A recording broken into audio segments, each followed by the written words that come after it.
Hello friends, मैं हरिनारायण साहू गुरु IAS online class के इस प्लेटफॉर्म पर आप सभी का स्वागत करता हूं।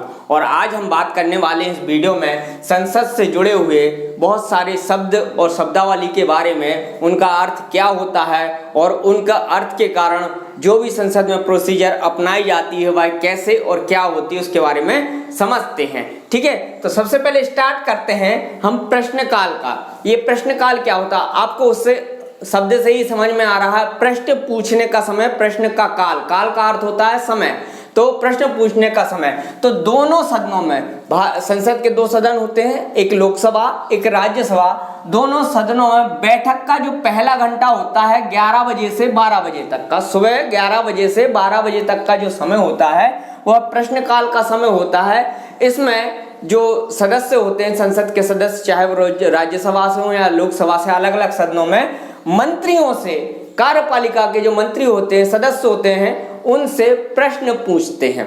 अब ये प्रश्न भी तीन प्रकार के होते हैं, मैंने यहाँ लिखा हुआ प्रश्न तीन प्रकार के होते हैं। एक तो तारांकित प्रश्न होता है, एक अतारांकित प्रश्न होता है और एक अल्पकालिक प्रश्न होता है। क्या होते हैं देखिए समझते। तारांकित, सीधी बात, उसमें क्या होगा, एक स्टार बना रहता है और जिसमें स्टार नहीं बना रहता वो अतारांकित। लेकिन इसको क्यों ऐसा बनाया जाता है, देखिए जो तारांकित प्रश्न होते हैं उनके उत्तर मौखिक दिए जाते, ओरली आप उनसे प्रश्न किए जाते हैं और उनके उत्तर जो मंत्री होते हैं वह क्या देते हैं, मौखिक रूप से देते हैं। और उस पर अगर वह व्यक्ति संतुष्ट नहीं है जिसने प्रश्न पूछा है तो मंत्रियों से वह पूरक प्रश्न, सप्लीमेंट्री क्वेश्चन या काउंटर क्वेश्चन भी पूछ सकते हैं। तो इनमें क्या है, सब पूरक क्वेश्चन पूछे जा सकते हैं। लेकिन एक और होते हैं अतारांकित क्वेश्चन।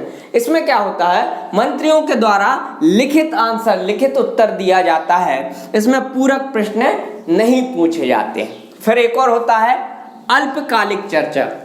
तो अल्पकालिक चर्चा ऐसे महत्व होती है जो लोक महत्व के अविलंबनीय प्रश्न हैं, तो उन पर थोड़ा सा समय मांगकर सदन से उन पर चर्चा की जाती है। इनकी सूचना भी 10 दिन पहले नोटिस देना पड़ता है, तब सदन में पूछी जाती है। अर्थात 10 दिन पहले आप नोटिस दोगे तब इसमें क्या होगा, अल्पकालिक चर्चा के प्रश्न उस 10 दिन बाद उठाए जाएंगे। अच्छा, ये जो क्वेश्चन है तारांकित और अतारांकित जो क्वेश्चन है ये भी पहले से लगा दिए जाते हैं, लेकिन इनका समय निश्चित नहीं होता कि पहले इतने दिन पहले लगाए जाए, वो लगा दिए जाते हैं। फिर उनकी डेट मिल जाती है कि इस दिन आपको क्वेश्चन पूछने के लिए इतना समय दिया जाता है।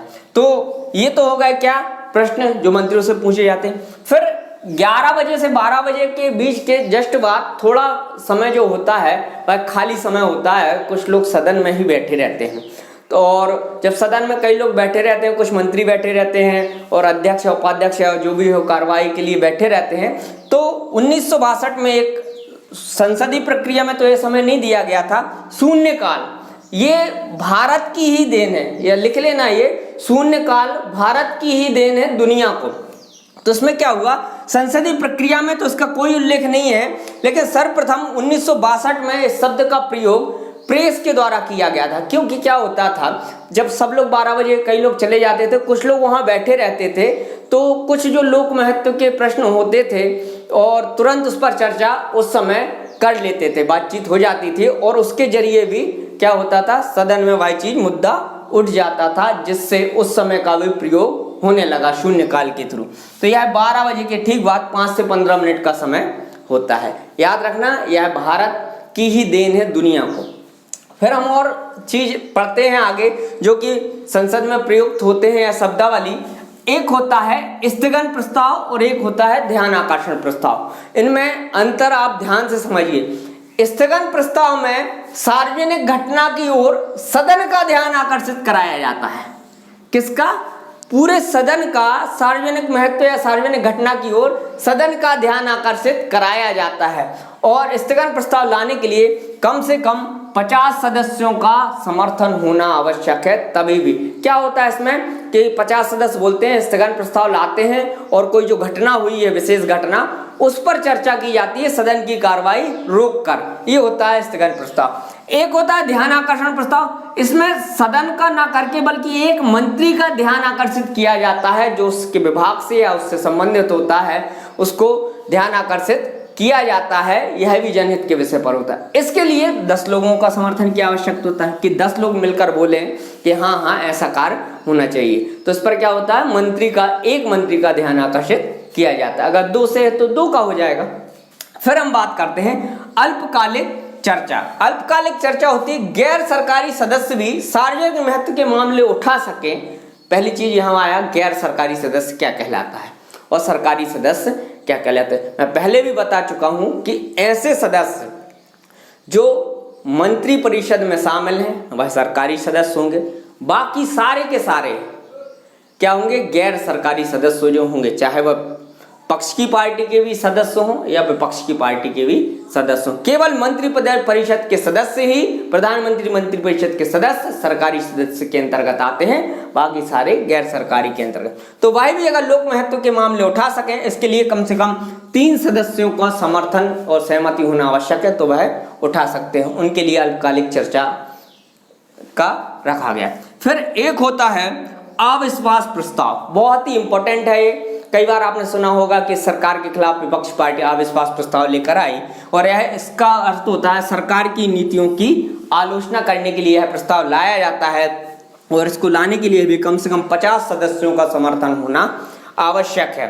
और इसके लिए क्या होता है, जब ये प्रस्ताव आ जाता है तो इसके लिए लगभग मिनिमम 10 दिन का समय दिया जाता है कि इसमें अंदर 10 दिन के अंदर बहस हो जाए, और सरकार पर जो आरोप लगाए जाते हैं उसमें सबसे अंत में जो प्रधानमंत्री होता है, सरकार के ओर से सबसे बड़ा पद होता है, प्रधानमंत्री उन सारे आरोपों का आंसर एक भाषण देता है। उसके बाद वोटिंग होती है अविश्वास प्रस्ताव पर। यदि अविश्वास प्रस्ताव पारित हो जाता है तो सरकार को इस्तीफा देना पड़ता है। फिर से सुनिए, यदि अविश्वास प्रस्ताव पारित हो जाता है तो सरकार को इस्तीफा देना होता है और सरकार गिर जाती है। फिर नई सरकार बनती है, इलेक्शन होते हैं, लोकसभा भंग हो जाती। अविश्वास प्रस्ताव केवल लोकसभा में लाया जा सकता है, राज्यसभा में नहीं, क्योंकि सरकार यही है, सरकार यहीं गिरेगी। क्लियर है। फिर ये हो गया अविश्वास प्रस्ताव। अगला होता है निंदा प्रस्ताव। क्या होता है निंदा प्रस्ताव? निंदा प्रस्ताव किसी सदन के किसी एक व्यक्ति, एक मंत्री के खिलाफ लाया जाता है, और इसके लिए लोकसभा अध्यक्ष को कारण बताना होता है कि हम इन मंत्री के प्रति क्यों निंदा प्रस्ताव लेकर आते हैं। और निंदा प्रस्ताव अगर पास हो भी जाता है तो भी सरकार को या मंत्री को इस्तीफा नहीं देना पड़ता है। अविश्वास प्रस्ताव में सरकार को इस्तीफा देना पड़ता है। क्लियर है। इसके बाद एक और चीज है जो मैं आपको बता दूं, होता है लैम डक सत्र।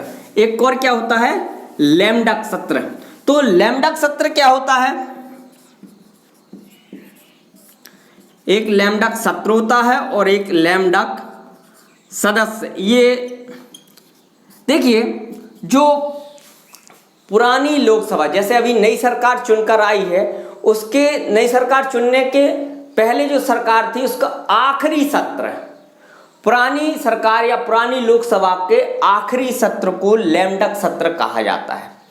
और नई सरकार जब बनी या नई चुनाव का नई सरकार जब बनी, उसमें वे सदस्य जो पुरानी लोकसभा में तो संसद के सदस्य थे लेकिन नई लोकसभा में चुनकर नहीं आ पाए हैं, अर्थात वह चुनाव हार चुके हैं, उन्हें लैम डक सदस्य कहा जाता है।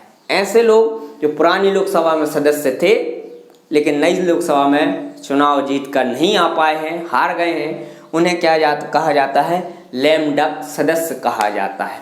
तो इतनी जो बहुत सारी शब्दावली होती है, इतनी जो इम्पोर्टेंट है, क्वेश्चंस पूछे जाते हैं, उसके हिसाब से हमने पढ़ा है। यह वीडियो आपको अच्छा लगा हो तो इसे लाइक और शेयर जरूर करें।